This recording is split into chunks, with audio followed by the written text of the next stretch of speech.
So you know who I am, Linda Hipp, and thank you for the introduction. And I struggled a little bit with the presentation. You're going to see that it's quite macro, but hopefully there's some small key takeaways that you can relate back to your business from my presentation today. But because I did whip through quickly all of your profiles, and so it might not be totally relatable to everybody, but hopefully you can find something that you'll appreciate. I am really excited to be here. As Christina said, I was part of the very first eSeries, which was 2003. She corrected me, I thought it was 2005, which makes me feel really old that I can't even remember. But it was 11 years ago now, and I absolutely loved the series. It was a little bit different. It wasn't condensed like this, which I think is a really cool spin on it. We were weekly, but we had lots of business leaders come in and different entrepreneurs, and I did get a lot of information and great takeaways from each, so hopefully you can get something from today. I just wanted to show you a quick brand video so you can understand a little bit more about LIJA, and I just thought it might help you relate the content of the discussion today with the brand that we are.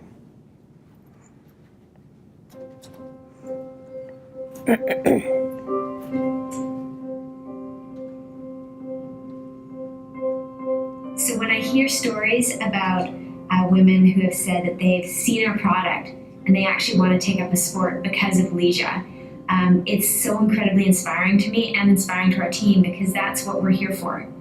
We inspire women to look unique, play beautifully in LIJA, and to improve in their healthy and active lifestyle. We're in the sports industry. It started with golf, and now we do tennis, and we do run and yoga and training or studio. And what LIJA is all about is we want to create this amazing fusion of fashion and sports. So we actually start from a fashion standpoint, and then we ensure that all the details and the functionality that's needed with the sport in question is there.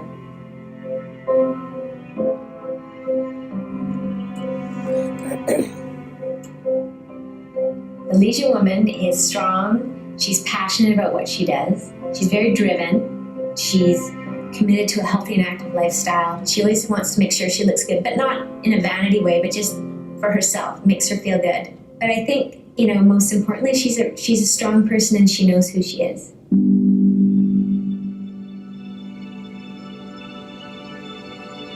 Me, being a consumer, I couldn't ever find women's golf apparel that was fashionable, that made you feel confident when you were playing golf. And I was like, that's it. I'm totally going to start a fashion-forward women's golf apparel line for youthful women. I started doing a lot of research, and the more research I did and the more fact-finding I did, it just made more and more sense to me. And within 6 months, I had left my job and started this business. Inspiration comes from so many different places. I find it on the street. The other day I was on a plane and this lady stood up and she had the most amazing jacket on. And so she turned around to grab her bag from the overhead bin, and I took my iPhone and was like, click, click, click, click, because the back of her jacket had this amazing detail that I thought that would be perfect for a jacket to throw on before you're going to yoga or going to the gym. I go through every single runway show each season, and I, try and find something that really pulls me in. Here in Vancouver, we've got fantastic manufacturers. It's a very active community. It's my hometown. It's a fantastic place. What we're creating, whether it's through our customer service or our sales or through the product that we create, we all have that same sense that we want women to feel unique in what they're wearing, and that's the whole core of the business. I do truly want to inspire women to wear our product and play beautifully and live healthy and active lifestyles, and I want to be a part of that life. I love doing what I do. It's a perfect balance.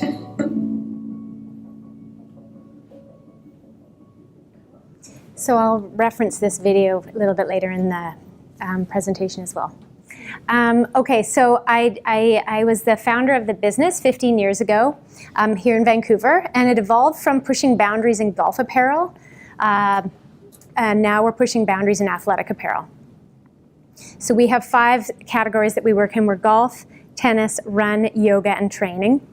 And really, the inspiration is drawn from global high fashion and Vancouver's active lifestyle to motivate women to express their individuality and move with confidence. You have to have a point, another thing I'll talk about shortly, but you have to have a point of difference in a very competitive market, and our point of difference really is finding that perfect fusion of fashion with sport. Okay, next. So today, while talking about US expansion, there's 4 main areas that I'll talk about: when and why to expand into the US, trial and error, formulas for success, and then just a quick 5 points, your key takeaways.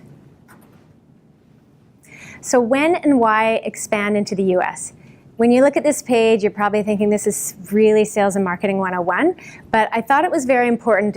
Strategy and distribution plan is incredibly important, and not just a quick top line. You've got to really dive into each of these topics and really understand why you're wanting to go to the US and what are you going to do in the US market. So it's the who, what, where, when, why, how, and I always add the how much. So who is your distribution channel? Do the customers exist? Are there any customers that will help propel your business forward?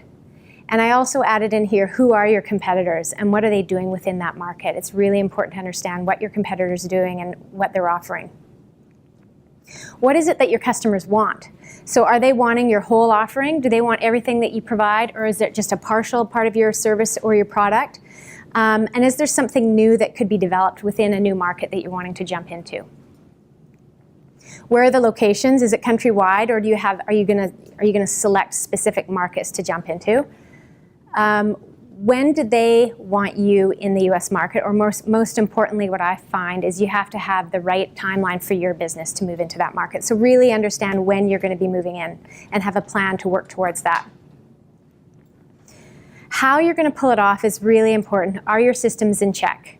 Because there's a lot to it. You know, it's not just simply taking your product and moving it down across the board to another country. And then a very big question is, how much is it going to cost you? There's a lot of expenses. There's staff, there's infrastructure, and there's selling or marketing expenses. But also, is it going to help increase your margin? Does it make you more profitable? And are there any economies of scale?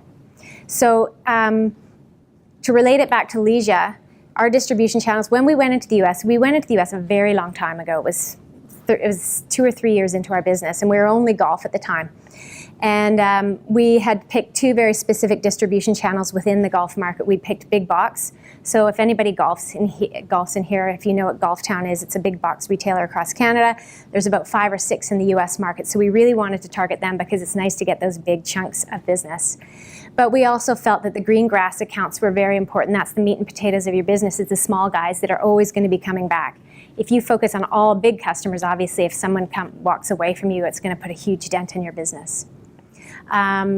What is it they want? So for us, it was interesting because we were only a Canadian product at the time, when we moved to the US. And in Canada, I think Vancouver is pretty much the only place that you can barely golf 365 days a year. Everywhere else is covered in snow. So when we went into the US market and we were hitting California and Texas and Florida, they're all golfing comfortably 365 days a year. So it was exciting for us because we were able to broaden our product offering and move into more lightweight products that helped expand our business and to grow. And we did target specific territories, although with the big box guys, it was countrywide. So that just gives you an idea of the things that we had to go through in terms of the strategy and distribution plan. So now you've done your assessment, your plan's in place, and you're ready to go. Test it before you perfect it. And this may be a bit of a Canadian thing, but conservative growth was really important to us. So pick a target. So whether it's, whether you have a product or a service, you're going to pick one specific customer that you want to work with and test it out. Work it through your systems, and then assess and evaluate and refine and repeat. And from that first go round, you're going to get a lot of successes. You're going to find major challenges, but overall, you're just going to get some really fantastic learnings that you can put back into the pipe and try it again. So then you pick a few more targets and do the exact same thing until you feel like your systems are really ready to support this change in your business. As I said earlier, there's a lot of investment that goes into growing your business into a different country and a different market. There's people in your head office, there's infrastructure or software, whatever you might need. And then there's obviously more selling expenses and PR expenses to help your business, help support your business in this change. I put down a small handful of formulas for success that worked for us. And again, as I said, what I know is what worked for LIJA in this expansion. I can't necessarily tell you how it would work for you, but hopefully you can find something within these formulas that might resonate with you and your business. But at LIJA, we had a no zero territories model and approach, and this worked really well for us. So we did all the legwork at our head office in Vancouver. So we did all the research in the specific markets and the territories. We sought out the correct retail partners, and we attended all the trade shows.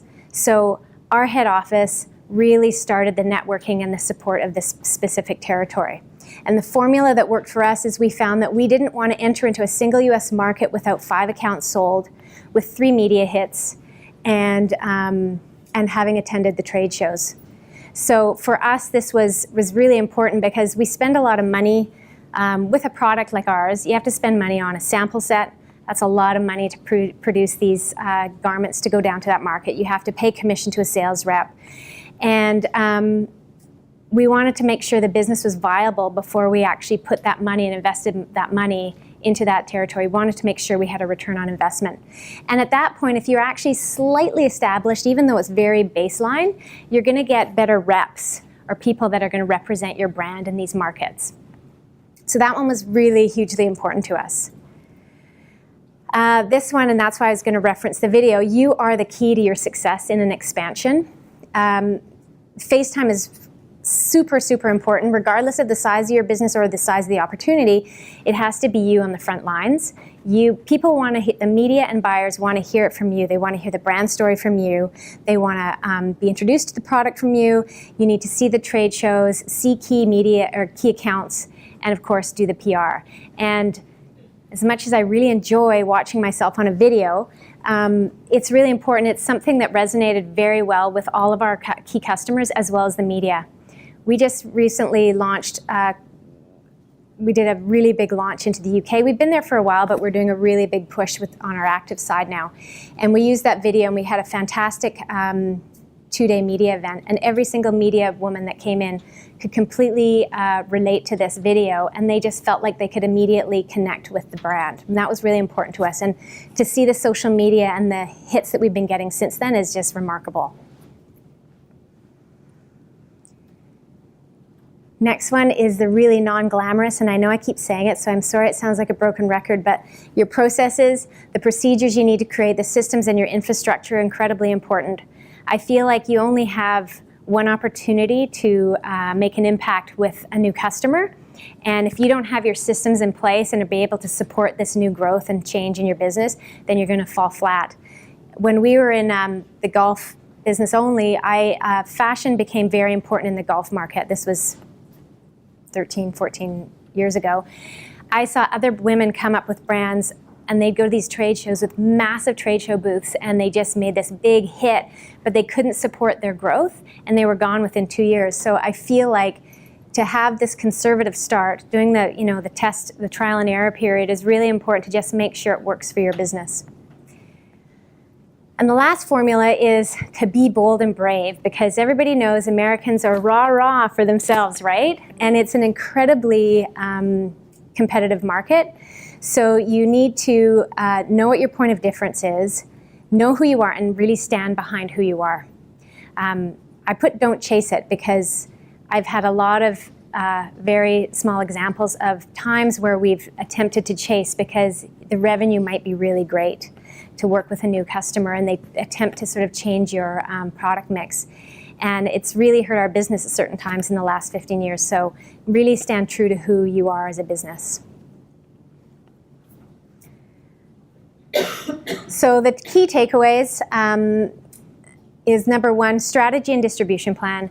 Don't make it light. This is a serious move that you're going to make for your business and can make a huge impact in your revenue and your growth. So make sure you do it right.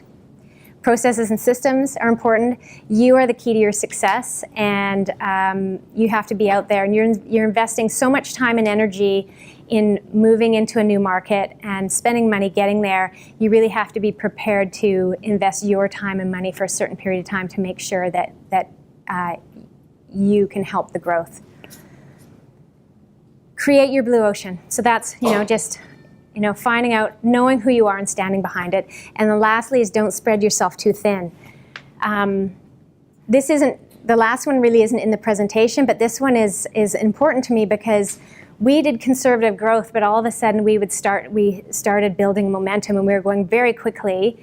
And we have a great staff, but we found that as you grow and you put more pressure on your team, if you can't afford to build your team out, you put too much pressure on your team, they're going to start falling flat on their face and feel like they're not able to succeed in helping you move to the next level. And that's not really fair to them, and it's not fair to you or your business. So just be conservative and fair to your business and how quickly you can grow. I think if you have the business plan and you just have your different phases to get to a certain place, I think that's the most important part. And here's my contact info. I'm more than happy if there's questions that you don't think of today and you've gone back home and you have questions about expansion to the US or for anything, please feel free to email me. I'd be happy to connect with you. And there's our website, and so I hope you enjoy a little treat on our site. And that's it.